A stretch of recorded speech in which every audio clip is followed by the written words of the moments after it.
हम लेकर आए हैं आपके लिए औसत का पार्ट 2। पार्ट 1 मैंने पहले ही करा दिया है, ठीक है। तो चलिए बढ़ते हैं हम अपने क्वेश्चन की ओर, स्टार्ट करते हैं। जैसे कि हमारा फर्स्ट क्वेश्चन है 2, 4, 6, 8, 10 का औसत। तो हमें इसका औसत बताना है। तो बहुत ही ज्यादा सिंपल है। एक चीज तो मैंने बताई थी आपको कि औसत का फॉर्मूला होता है योग बटे कुल संख्या, ठीक है। लेकिन यहाँ पर क्या है, यहाँ पर कुछ सारे ही क्वेश्चन हमारे कुछ अलग तरीके के हैं और ये सारे क्वेश्चन ऐसे हैं कि इसमें अपना फॉर्मूला तो लगाना ही नहीं पड़ेगा, बिना फॉर्मूले के, ठीक भाई। हम इसमें देखेंगे, इसमें खास बात क्या है कि इसमें डिफरेंस हमारा सेम है, सब में 2 2 का डिफरेंस है। देखो भाई 2 2 4 2 6 2 8 2 10 कितना डिफरेंस आ रहा है, सब में 2 2 का डिफरेंस आ रहा है। बस डिफरेंस सेम होना चाहिए, चाहे 1 का हो, 2 का हो, 3 का हो, 4 का हो या 10 का हो। डिफरेंस अगर सेम है तो इसमें हमें फॉर्मूला लगाने की जरूरत नहीं पड़ेगी। हमें इसका निकालना औसत। तो ध्यान रखना जो औसत होता है हमारा वो होता है ठीक बीच का। औसत होगा हमारा कौन सा, ठीक बीच का। अब हम यहाँ पर देखेंगे कितनी संख्याएं हैं, 1 2 3 4 5। तो हम 2 इधर छोड़ दो, 2 इधर छोड़ दो, ठीक। बीच वाला आंसर भाई संख्या कितने हमारे पास 5, तो 2 संख्या हमने इधर छोड़ दी, 2 इधर छोड़ दी, ये हमारा आंसर। तो जो औसत होता है हमारा ठीक बीच का, ठीक है। अगला देखते हैं भाई, इसमें देखो कितना डिफरेंस आ रहा है, 1 का 1 का 1 का, सब में 1 1 का डिफरेंस आ रहा है। आगे 1 की संख्या कितनी है, 1 2 3 4 5 6 7 है। तो हम क्या कहेंगे भाई, 3 संख्या हम इधर छोड़ देंगे, 3 संख्या इधर छोड़ देंगे, ये हमारा आंसर, ठीक है। बहुत ही सिंपल है, कोई फॉर्मूला नहीं लगाना, कुछ नहीं करना। अगला देखते हैं। अब देखो अभी तक तो ये था हमारा कि भाई हमने आधी संख्या इधर छोड़ी, आधी इधर छोड़ी, बीच वाली संख्या हमारे यहाँ। कभी कभी ऐसा भी होता है बीच में ना आए संख्या। जैसे कि अगला क्वेश्चन है तो यहाँ पर 1 2 3 4 5 6।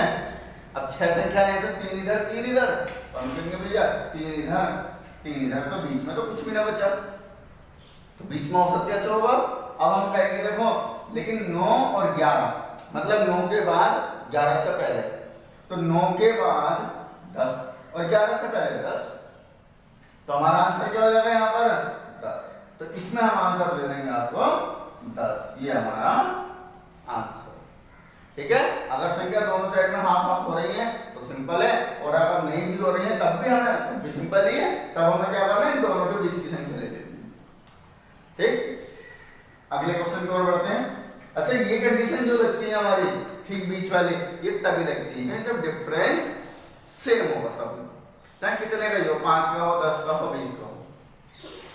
देखते हैं क्वेश्चन नंबर 4, 7 क्रमागत संख्याओं का औसत। 7 क्रमागत, क्रमागत का मतलब होता है लगातार, और जब क्रमागत की बात कर देता है तो वहां पर डिफरेंस हमारा सेम ही आता है। यहाँ पर उसने सम या विषम तो बताया नहीं है, तो यहाँ पर सम विषम तो हमें दोनों मिक्स कर देनी है, क्योंकि क्रमागत बोल दिया उसने, ठीक है।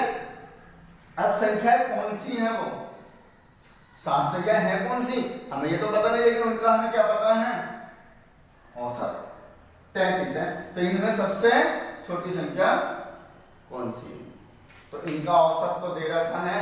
अब देखो क्रमागत है, और जब क्रमागत होती है तो हमने क्या करना होता है, आधी आधी संख्या दोनों साइड में बांट देंगे, बीच वाला औसत कर देंगे, ठीक है।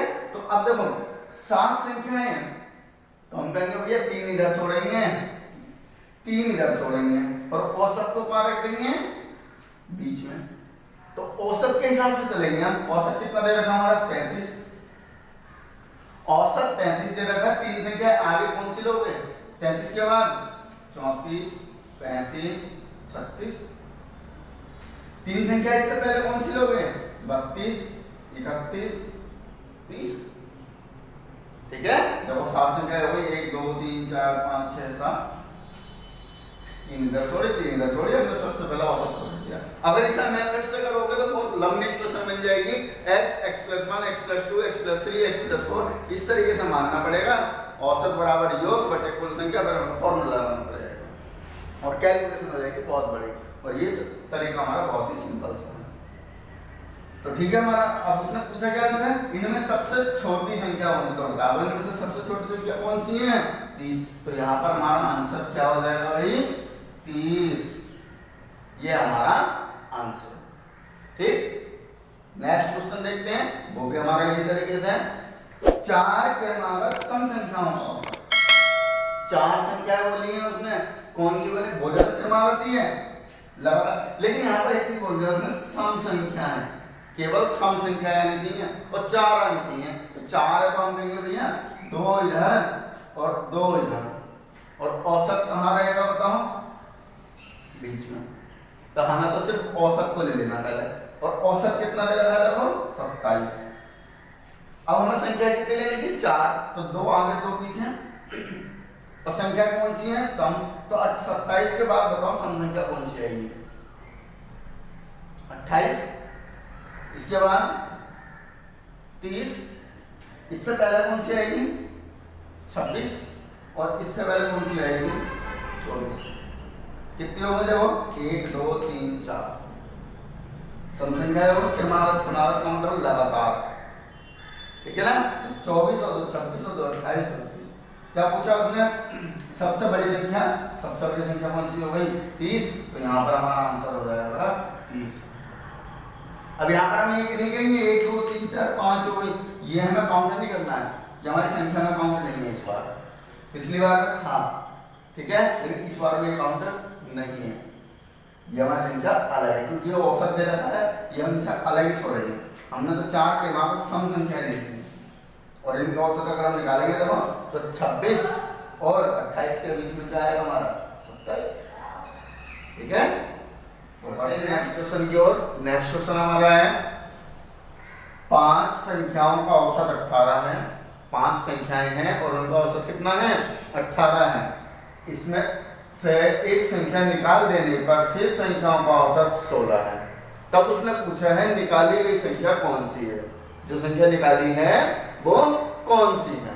ठीक है, तो इसे हमें कैसे करना है, देखो फॉर्मूला क्या था हमारा, औसत बराबर योग बटे कुल संख्या, है ना। तो अब इसी फॉर्मूले से हमारा एक फॉर्मूला और बन रहा है कि योग बराबर, योग ऐसे ही रह गया और ये कुल संख्या जो इधर गुणा में पहुंच गया, तो ये फॉर्मूला बन गया औसत गुणा कुल संख्या। औसत गुणा कुल संख्या, अगर औसत की गुणा कर दी हमने, मल्टीप्लाई कर दी कुल संख्या से, टोटल नंबर से, तो वो हमारा क्या बन जाएगा, योग बन जाएगा। ठीक है, तो इसी से रिलेटेड हमारा क्वेश्चन है, संख्या कितनी है 5, औसत कितना है 18। औसत 18 गुणा संख्या है 5, 18 पंजे 90, ये योग बन गया कितनी संख्याओं का, 5 संख्याओं का, क्योंकि औसत गुणा कुल संख्या होगा। ठीक है, आगे उसने बोला है एक संख्या निकाल देने पर, भाई जब 5 संख्याओं में से एक संख्या निकाल दोगे तो कितनी संख्या बचेंगी, 4 संख्या बचेंगी। ठीक है, और इनका औसत कितना कह रहा है, शेष का औसत 16 है, तो औसत है 16, इनकी मल्टीप्लाई कर दो भाई, औसत 16 गुणा कुल संख्या, 16 चौका 64। ठीक, उसने पूछा है निकाली गई संख्या कौन सी है। अब हम देखो 5 के योग में से अगर तुम 4 का योग माइनस कर दोगे तो कितनी संख्या बचेंगी, 5 संख्याओं में से 4 संख्या घटाओगे तो कितनी बचेंगी, केवल एक संख्या। माइनस कर देंगे, इन दोनों को हम माइनस कर देंगे, इसे माइनस करेंगे, 10 में से 4 गया 6, यहाँ 8 में से 6 गया 2, और यही हमारा आंसर। ठीक है, हमने क्या करा, 5 के योग में से 4 का योग माइनस कर दिया। ठीक, नेक्स्ट क्वेश्चन, 6 प्रेक्षणों का औसत 12 है। सेम इसी तरीके से करना है भाई, 6 प्रेक्षण है, औसत 12 है, तो 12 औसत गुणा 6 का, 12 6 72। अब उसने बोला एक नए प्रेक्षण के सम्मिलित किए जाने से, एक और ले लिया उसने, सम्मिलित कर लिया, ऐड कर दिया उसे, तो पहले 6 थे, अब एक और ऐड हो गया, कितने हो गए 7, तो प्रेक्षण हो गए हमारे कितने 7, मल्टीप्लाई करेंगे, औसत कितना कह रहा है, यह औसत एक कम हो गया भाई, पहले तो औसत 12 था, अब एक कम हो गया तो कितना बचा 11 बचा, 11 से मल्टीप्लाई भाई, 12 एवरेज इंटू कितने का 6 का, 11 एवरेज इंटू 7 का, मल्टीप्लाई करेंगे, 11 सत्ते 77, यहाँ पर भी उसने पूछा सातवां फ्रैक्शन क्या है, तो देखो सातवां कैसा आएगा, अगर 7 के योग में से 6 का योग माइनस करो, ज्यादा वाले में से कम वाला माइनस करना है, तो 77 में से माइनस करेंगे 72 तो कितना आएगा 5, और ये हमारा आंसर। ये कौन सा फ्रैक्शन आ गया हमारा 7वां। ठीक है, अगला क्वेश्चन क्या हमारा, 6 संख्याओं का औसत 30 है। भाई यहाँ पर औसत कितना है 30 गुणा कितनी संख्याओं का 6, 6 के 18 180। इनमें से प्रथम 4, फर्स्ट वाली जो 4 है, प्रथम 4 संख्याएं हैं और इनका औसत कितना है 25 है, तो 25 औसत गुणा 4 संख्याओं का योग कितना बन गया 100। ये कौन से का हमारा प्रथम, और ये क्या थी हमारी टोटल 6 संख्याओं का। ठीक है, फिर उसने बोला था अंतिम 3 संख्याओं का औसत कितना है 35 है। अब 35 औसत दे रहा है गुणा कितनी संख्याओं का 3 का, तो कितना हो जाएगा 35 दिया 105। ये कौन सी है अंतिम, कौन सी है ये अंतिम। भाई प्रथम 4 दे रहा है, अंतिम 3 दे रहा है, इसका मतलब क्या हो समझो। भाई उसने बोला है हमारे पास 6 संख्याएं, जैसे कि 1 2 3 4 5 6, उसने इन 6 संख्याओं का औसत दिया, तो हमने तो योग निकाल दिया। अब वो कह रहे प्रथम 4 कौन सी हो गई, ये वाली, हमने इनका भी योग निकाला। उसने बोला है अंतिम 3, और अंतिम 3 कौन सी हो जाएंगी 1 2 3, ये हो गई हमारी अंतिम 3। ठीक है, अब देखो इस प्रथम 4 में और अंतिम 3 में 4 2 बार आ गया, इधर से भी काउंट हो गया हमारा और इधर से भी काउंट हो गया, इसका मतलब ये 2 बार आ गया, तभी ये संख्या 6 की जगह 7 हो गई। देखो 4 ये वाली 3 ये वाली कितनी संख्या हो गई 7 संख्याएं हो गई। ठीक है, अब अगर हम इन दोनों को प्लस कर दें तो ये कितने का योग बनेगा 7 का योग, कितना 205।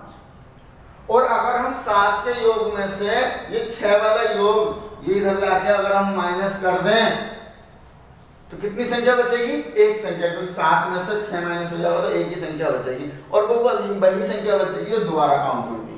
कौन सी बचेगी, चौथी वाली जो उसने पूछी है। ऐसे क्वेश्चन में हमेशा वही संख्या पूछता है जो कॉमन आई होगी दोनों तरफ से। ऐसा नहीं यहाँ पर तुमसे तीसरी पूछेगा, दूसरी पूछेगा, पांचवी पूछेगा। ठीक है, वही पूछेगा जो कॉमन आई होगी। तो इन दोनों को माइनस कर दो, 205 में से अगर तुमने 180 माइनस किया, भाई 205 में से 180 माइनस किया तो कितना आ जाएगा तुम्हारा 25, और यही हमारा आंसर है। नेक्स्ट क्वेश्चन है हमारा 1 का स्क्वायर, 2 का स्क्वायर, 3 का स्क्वायर, 4 का स्क्वायर, 5 का स्क्वायर, 6 का स्क्वायर, 7 का स्क्वायर का योग कितना है। ठीक है, इसके योग निकालने का बहुत ही आसान सा तरीका है हमारा। इसमें हमें क्या करना है, वैसे मैंने ऐसा क्वेश्चन 3 तरीके से बता रखा है जिसमें ये प्राकृत संख्या है सम विषम दोनों मिक्स, एक ऐसा क्वेश्चन भी जिसमें केवल सम संख्याएं आती हैं, एक ऐसा क्वेश्चन भी जिसमें केवल विषम संख्याएं आती हैं, और ये वीडियो मैंने पहले ही बना रखी है बेसिक में। ठीक है, उसका लिंक मैंने नीचे डिस्क्रिप्शन में दे रखा है, वर्गों का योग, तो उसे एक बार जरूर देख लेना। उसमें सम विषम और सम विषम दोनों मिक्स तीनों तरीके के क्वेश्चन तुम्हें मिल जाएंगे। ठीक है, फिलहाल इसमें देखते हैं, इसमें उसका औसत पूछा है, तो इसका शॉर्ट तरीका हमारा क्या है, हमें लेना है लास्ट वाली संख्या, जब ये एक साथ आएंगी लगातार आएंगी, 1 2 3 4 5 6 7 8 9 10 11 12 हो सकता है 20 तक होती, तो लास्ट संख्या हमारी 7, तो हम कहेंगे 7 गुणा 8 गुणा, अगर यहाँ पर 20 होता तो हम कहते 20 गुणा 21, अगर यहाँ 50 होता तो हम कहते 50 गुणा 51। ठीक है, तो 7 गुणा 8, और इन दोनों को जोड़ देंगे, इन दोनों को जोड़ देंगे, 7 ये वाला और 8 ये वाला कितना हो गया 7 और 8 15। ये 15 कैसे आया 7 प्लस 8 करके, और बटे 6, बटे में हमेशा 6 ही रहना है, ये फॉर्मूले में फिट है हमारा। ठीक है, ये हमारा क्या है फॉर्मूले में फिट है, तो हमने लास्ट संख्या ली 7 गुणा 8 गुणा दोनों को जोड़ दिया बटे 6, इसे कैलकुलेट कर दो, इसी से हमारा आंसर हो जाएगा 3 दूनी 6, 3 पंजे 15, 2 चौका 8, मल्टीप्लाई कर देंगे 7 चौका 28, 28 पंजे कितना हो गया हमारा 140, यही हमारा आंसर। कभी भी ऐसा क्वेश्चन आएगा चाहे 20 तक हो, 50 तक हो, 100 तक हो, और वर्गों का योग, ये हो गया हमारा एक तरीके से प्राकृत संख्याओं के वर्गों का योग। ठीक है, तो इसमें हमें क्या करना है, लास्ट संख्या लेनी है गुणा उससे अगली संख्या लेनी है, गुणा उन दोनों को जोड़ देना है, और बटे में हमेशा 6 ही रहेगा चाहे संख्या कितनी भी हो। ठीक, नेक्स्ट सेम क्वेश्चन है, बस इसमें क्या है, इसमें योग पूछा था, इसमें औसत पूछा है। अभी हमने योग तो निकाल दिया 140, हमें औसत निकालना। हमारे पास औसत का फॉर्मूला क्या है, औसत बराबर योग बटे कुल संख्या। औसत का फॉर्मूला क्या है, योग बटे कुल संख्या। तो अब हम इसे कैलकुलेट अगर करेंगे तो पहले हम योग निकालेंगे, और योग कैसे निकलेगा, सेम इसी तरह से। तो यहाँ पर भी तुम ऐसे ही करोगे, 7 गुणा 8 गुणा 15 बटे 6, ये तो योग निकलेगा। इसे हमने जब कैलकुलेट किया था अभी, 3 दूनी 3 पंजे 2 चौका, तो ये आ गया 140। तो योग तक तो हमें करना है, योग बटे कुल संख्या। तो जो औसत का फॉर्मूला होता है योग बटे कुल संख्या। कुल कितनी संख्या है, 1 2 3 4 5 6 7 संख्या है, 7 से भाग दे देंगे, 7 दूनी 14, 0 ये वाला, और हमारा आंसर। ठीक है, समझ में आया होगा। अगर वीडियो अच्छी लगे तो वीडियो को लाइक जरूर करें और दोस्तों में अपने शेयर करें, और अगर कोई भी इनसे रिलेटेड आपको कोई भी समस्या हो तो आप नीचे कमेंट बॉक्स में मुझे बता सकते हैं। तो मिलते हैं नेक्स्ट वीडियो में अगले पार्ट के साथ। धन्यवाद।